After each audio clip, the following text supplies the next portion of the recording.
right, half a day, everybody. Welcome to D18 Tonight, our interactive election program. And we are going to hit the turbo button heading straight into November's general election. With us tonight, our two senatorial candidates who made it through to the next round, Republican Ben Servino and Democrat Jermaine Alerta. Gentlemen, thank you so much for joining me. And first of all, congratulations. Oh, thank you. Thank you for having us. Certainly not an easy feat to do. We're going to take some questions from the community on Facebook. So please, everybody, get those questions in right now. I'll be watching and I'll be posing your questions. But I am going to execute host privilege, if I may.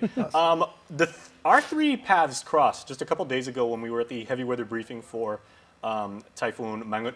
Fortunately, it could have been a lot worse for us here. The government's response was very, very favorable. It was well organized. It was well communicated. But if elected, and we'll start with you, Ben, I was just wondering, we can always do better. We can always improve. You know, the engineer's credo, right?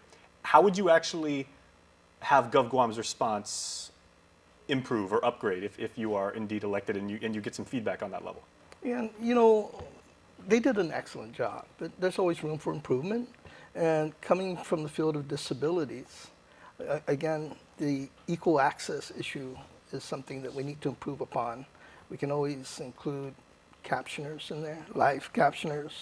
Mm-hmm. We could try to set up a chat for all the people who can't hear, so they can, again, get this information in a timely manner. Very good. For some people that can't afford to buy a newspaper, or they can't have a TV set, no power, these chats, if they have a phone, can be a smart way to do it. That was an amazing thing. You saw everybody had a phone. Everybody was voicing, even people without power. Everybody was logging their ideas via their mobile devices. So, Jermaine, how about you? Because you've been involved in many different layers of government. You've actually participated directly in these process flows and everything like that. So, if indeed elected, and you can now craft policy to improve this process, what would you do? Well, I do want to echo some of the same sentiments as Mr. Servino here. I think the government, especially our responders, did a very good job this time around. I think we also did a very good job of keeping the public informed. And I think we're going to have to maybe just increase the way we get the information out to the people.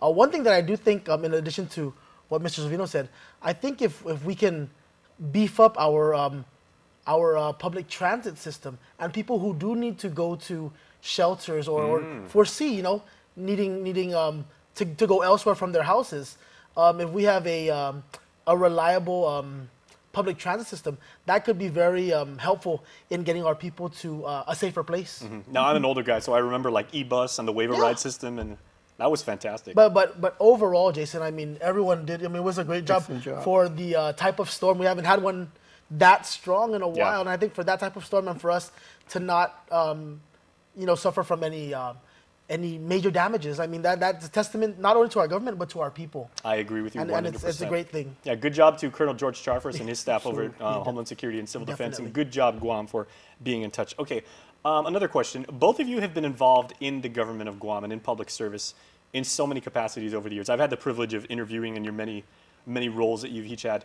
Now you're looking to go policymaker. You know, you've executed public policy before, and now you're looking to actually craft it.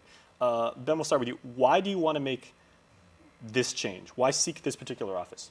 Well, I've been involved with systems change strategies throughout my life. And I think moving from the executive branch to the legislative branch would be an advantage, because I know how the system works in the executive branch. I can utilize this experience to help provide the supports for the executive branch to do what they need to do.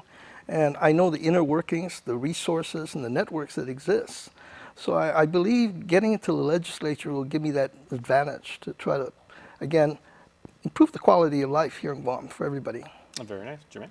Well, you know, I have over a decade of being a legislative staffer, and I've learned the process. And I think a big part of stepping into the role of legislator is knowing the process and using that to your advantage. And I want to use the experiences and the knowledge that I've learned to implement some of the ideas I think would benefit our government and our people. You know, being one of the staffers and kind of being what we call behind the scenes, you see what goes into good policy making. You also see what goes into some questionable policy making. And as a legislative staffer, you sometimes second guess. And you think to yourself, maybe we could have done that better. Maybe my idea might have done something better or different. And that was one of the reasons why I wanted to run, because all that experience I've gained, all the people that I've spoken to, all the things that I've learned, I want to put that into play. I want to execute that using my experience to put some of the ideas I think can move our government forward and make things better for all our people. I want to kind of put those out and offer that to the public. All right, gentlemen, very well. Certainly each of you could be elected mayor, vice mayor. I tried. Agency, yeah, well, you still could, Yeah. That's, a couple times, keep on trucking, like they say. But, agency director at any number of agencies and everything like that, you guys are class acts. And you will be able to get your questions directly into Jermaine Alerta and Ben Servino when D18 Tonight continues. So get your questions right now. Go to facebook.com/KUN News. We're back after this.